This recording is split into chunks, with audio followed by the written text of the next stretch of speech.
Can the blueprint of our current viral nemesis, the coronavirus, be re-engineered to create a superhuman version? A virus so robust and infectious that it eclipses the strains we've encountered so far. This might sound like a dystopian sci-fi plot, but in the realm of synthetic biology, it's a question worth exploring. The hypothetical journey to engineer a superhuman coronavirus begins with a deep dive into the genetics of existing strains. Two strains in particular, MERS-CoV and SARS-CoV-2, are of keen interest due to their high fatality and infectiousness rates. The key lies in the spike glycoprotein sequences of these strains, a component that plays a critical role in the virus's ability to latch onto and infiltrate host cells. From the National Library of Medicine's NCBI database, these spike glycoprotein sequences are extracted and analyzed. Unique domains within these sequences are identified, with 4 domains showing a strong affinity for virus cell attachment. It's these domains that provide the building blocks for our superhuman coronavirus.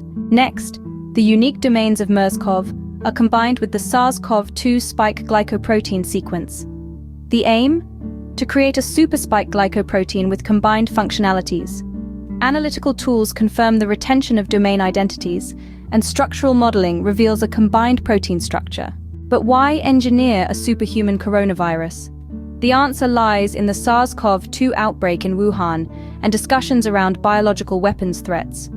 The creation of such a virus could serve as a biodefense mechanism, readying us for future outbreaks and potential biological threats. Finally, the very virus created could be a pivotal ingredient for vaccine development.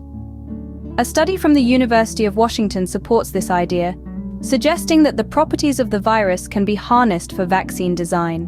In summary, the creation of a superhuman coronavirus involves the detailed study of existing strains, the extraction and combination of unique protein domains, and the engineering of a super spike glycoprotein.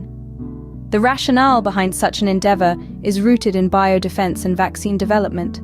It's a scientific journey that pushes the boundaries of our understanding and challenges us to think about the future of virus engineering. In this video, we've discussed our research and the creation of a hypothetical superhuman coronavirus. But let's take a moment to delve deeper into the methodology and tools that made this research possible.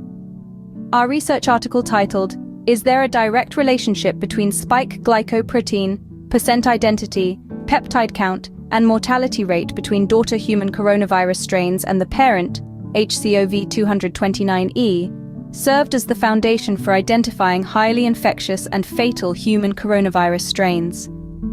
This study was previously published in the International Journal of Pure Medical Research. To obtain the specific spike glycoprotein sequences of Middle East Respiratory Syndrome, MERS-CoV, and Severe Acute Respiratory Syndrome 2, SARS-CoV-2, we turn to the National Center for Biotechnology Information, NCBI database.